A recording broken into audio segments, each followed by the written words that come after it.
like what was next. It was like to be the first ever billionaire wrestler. He had to start Mike. It took 10 years for him to do it, but he did it. He rocked a lot of people. See, you know why I said it wasn't really no rivalry between him and X Dawg, because if he would have got into a rivalry with he would have spent way more money. But they were 50 deep. You know about protection. What about all the vicious? What about all the vicious beating? The funny thing is, it's not even really a rivalry. It just happened to prove interest, get in X Dawg's way. Wait, what? See, the first part of the beginning, they had nothing to do with each other. Hold on, say this for the show. No, it is on. It's on. Okay. Well, okay. Before you continue, let's say we're welcoming y'all to What If Analysis Wrestling part episode 2. Continue, please. And we're doing created storylines from WWE games. For like I said, X Dawg to prove these niggas up here really would have a rivalry, but the proof just kept his interest kept getting X Dawg's way every time. Wait, what? Basically came in the beginning. Proof trying to be a $1 billion wrestler. X Dawg trying to get out of Atlanta. So this nigga up here hooked up with Stephanie McMahon and basically up here had John Marshall, aka the head nigga in charge, up here screw Vince McMahon out of a contract. We got X Dawg in the WWE. And the thing about the proof, see, this is how it was. When the idea of F-6 was presented to The Rock, the proof was supposed to be his protege, but as we know, The Rock dropped his ball, took his ball and went to Hollywood. Left the proof without a contract. So the proof, you know. Oh man. This was finishing out The Rock's contract, basically. Wait, what? Really? The Rock was still under contract, but in order for him to leave to Hollywood, somebody had to stay in. So that's where the proof came in at. Oh my God. So the proof wasn't making no money from his magic. The Rock was basically making all that money. So that's what Booyah and Sheik, F-6, the group started, because somebody had to make. See, that's where this is where the proof got the idea from. Since The Rock was making money off the proof went to put a group together, and he made more money off of these two dudes. It was actually 6 at the time. The proof was making like 5 times as much. And see, here's where the problem came in. Oh Lord. X Dawg, this nigga, alright, by the time she could X Dawg only 18, which already is illegal because X Dawg in a contract at 16. But so X Dawg basically already a veteran, and what happened is, unfortunately, Trail, aka HL Hero's not here by his wrestler. His wrestler a veteran as well. He, the leader of the Trail group, aka Ass Kicking Alliance. But yeah, this dude, Iceman, I don't know what his group is. That was just a bunch of demons who fought, basically. Yeah. So we just laying Iceman out. And he and X Dawg opposing. Sheik steps in front of X Dawg and poses. Sheik ain't a veteran, he can't do that. So X Dawg gave him a half distance suplex and broke his neck. It was on the same team. Yeah. And of course he showed no compassion to nobody. Because she looked at him broke his neck. He couldn't make no money off of him. That's what Booyah got his big push and became the champion. Wait, what? But Vince McMahon trumped the proof by signing Booyah to a WWE contract. Oh hell no. But then the proof signed Booyah to also another contract. So half of the money that he made for Vince McMahon went to the proof.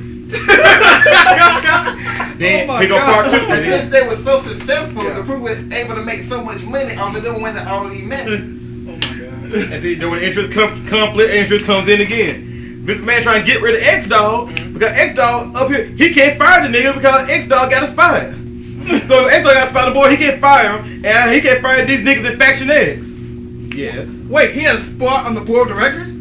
That was John Marshall tricked Vince McMahon into firing for that contract. That's some more bullshit. Because this is doing, if I'm doing my timeline right, this is doing the hostile takeover. So Stephanie McMahon introduced X Dawg and his homeboys from Atlanta basically to protect Vince McMahon. Oh my God. And if Vince McMahon were to lose the WWE, basically Vince McMahon will be able to have a faction and he'll be Faction X. So he can get back in WWE. But what Vince McMahon didn't know, X Dawg wasn't put down with that. Right. So he was basically down to Stephanie before Triple H. Triple H thing. Oh my God. Then the whole Triple H thing came up and they were through, but X Dawg stayed cool because if one for Stephanie, X Dawg wouldn't be in the WWE. And then somehow to prove kept crossing paths with X Dawg, and they just kept having The rivalry. proof came after this though. The proof came during the Rock's heel turn. Right. Where the Rock said he done it all and basically just left the proof there with nothing. The proof had to finish his contract. Oh my god. So then you keep going even further, and mainly most of the rivals end up coming up because of everybody that wasn't out of part of F-6 or Factionette. Yeah, he, aka doing something, because they try to be heroes. The proof being all cutthroat and everything. So they kept sparring. Factionette's basically trying to be neutral, even though they faces for whatever reason. And they be 60 deep up in the crowd and stuff. They were sort of like the NWO. You know how everybody loved the NWO for gang attack? That's how Factionette was. But we only did it Nobody justified. loved L6 because the proof did nothing for the thing. Which is another reason everybody thought the Factionettes and L6 had a rival because they was the heel group and they were the face group. Alright. Yeah, we're gonna start right. And basically the thing that makes this even worse is towards the up here, and their careers kept divided. The proof started going towards the end of his career because they kept crossing paths on these other factions. Their fights ended up escalating. Even though up here next week on Raw and SmackDown, here they are teaming up because nobody likes Iceman and nobody likes the group. Cause we been up here creating this big ass nigga named Tony or whatever. He just comes in the match. This rookie up here wet behind his ear. Come up here, the main event match is Proof versus X Dawg versus Heat. Then you got versus Tony. Wait, Tony? They're like, who's this nigga? At least he got respect for Iceman. At least he come out there and get his ass whooped every weekend. Every now and then he'll steal a match when he boots somebody. So every now and then he will steal a match. But at least he has some respect for it. This big nigga named Tony comes in the match. He's trying to attack everybody, so we jump him. After that, X Dawg and Proof had differences, and then the last time X Dawg fought the Proof 1-on-1, X Dawg ended up jumping him in the parking lot. Wait, what? Yeah, he threw the Proof into his own limo and crashed the truck into it. Yeah, because they were supposed to be a one-on-one match in the ring. Right. He challenged the Proof. The Proof thought it was another way to make more money, being X Dawg as big as he was. The check would be even better, but he never even got to the ring. He got jumped in the parking lot, threw in the limo, and then they had the limo ran into. I had to prove book for big matches too. X Dawg ruined everything. That's another reason the rivalry continued. And the reason it's on the first place, back to that Sheik thing when he broke Sheik's neck. There's a proof master plan that had Sheik in the main event and not actually have to wrestle himself. He even put him on the winning team. He put him on X Dawg and Heat team. It was all one guarantee. Right. Then X Dawg go break his neck and get him eliminated from the match. So he wouldn't ever get out the winning money. What the fuck? X Dawg had just cost the Proof money. That's where it really began. Alright, but what about this group you made like a long time ago, the West Side Hood niggas? Yeah, the West Side Hood niggas. Where they come in at? See, it's sort of on the same branch, right? Because now he go by Aaron Wade.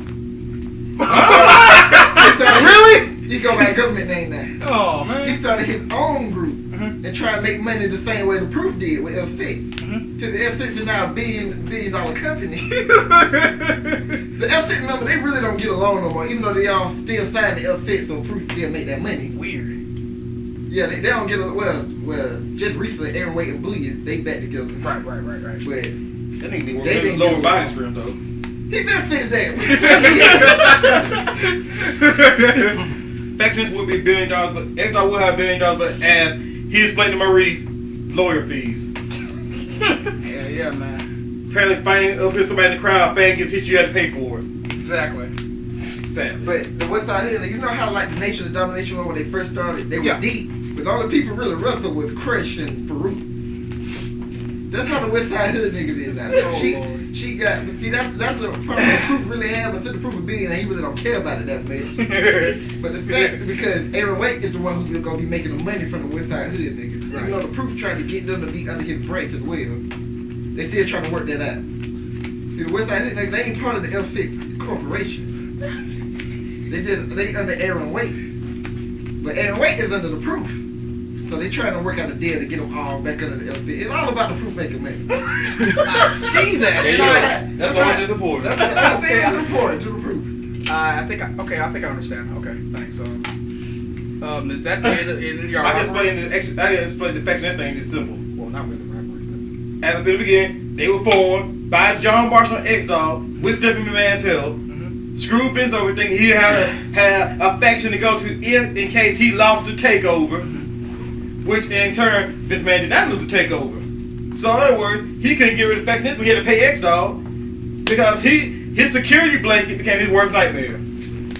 Then like I said, she jumping in the mess. She disrespected X Dawg the way he did. The reason why they even had issues. And then for a faction, let's go. These niggas up here doing what they gotta do, up here make money and whatever and wrestle. Cause they ain't want no title. Cause nobody faction ever want to hold a title anyway. If you put the title on back, you get pushed. You got jumping matches you don't want to be in. And then sooner or later we're gonna get in against suspended or whatever. Cause niggas gonna run the ring and jump somebody. And plus, unfortunately, WWE changed the rules. The Proof wasn't champion first. He made Fiend the champion first. He go ahead and tell the burden to be a world champion and be at every show and all that, and the Proof make all the money.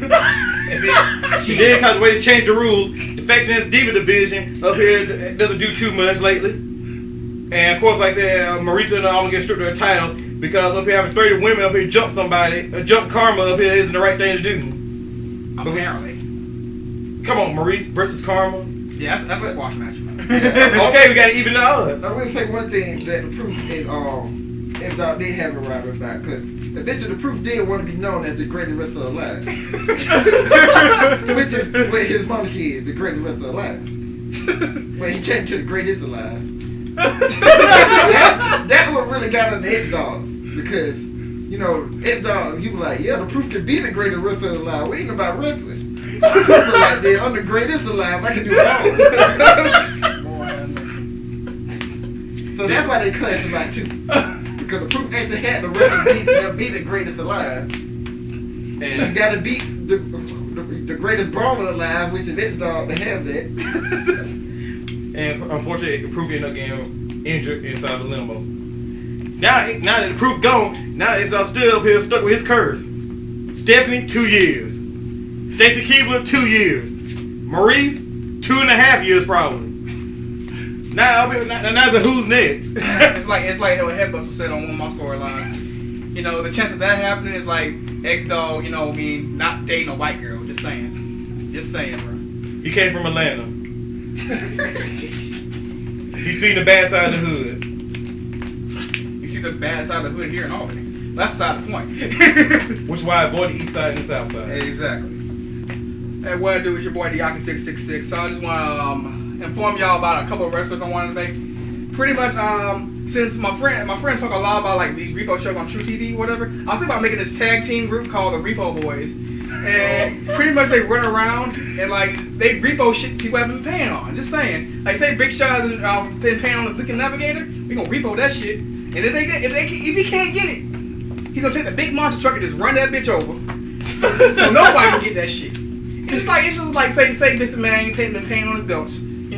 Say just for example, he may be rich, but I don't think he paid them shits off. Just saying. So they're gonna repo the tag belts, the Diva belts. They gonna pawn that shit and they get their money back. I'm just saying. That's how it's gonna happen. Think about it. CM Punk just won a match holding up the belt. The Repo Boy ain't coming. No, you should say Daniel Bryan. You should say Daniel Bryan. Yes. And they just run them down. They just run them over and they just take the belt. Like they stole it. But that's pretty much that. Yes. What the what the fuck?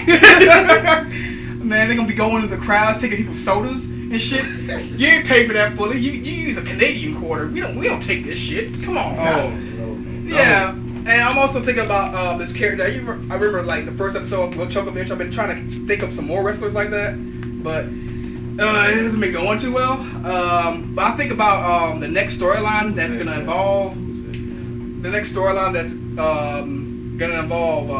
Headbuster and his group called Black Attack Squadron.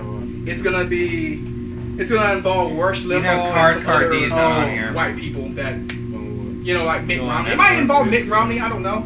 I'm thinking about it, and I might introduce one of my old characters from the First Day of Reckoning called Serious Business. He's Headbuster's bigger brother, but he's a little bit younger, and that's about it. Deuces.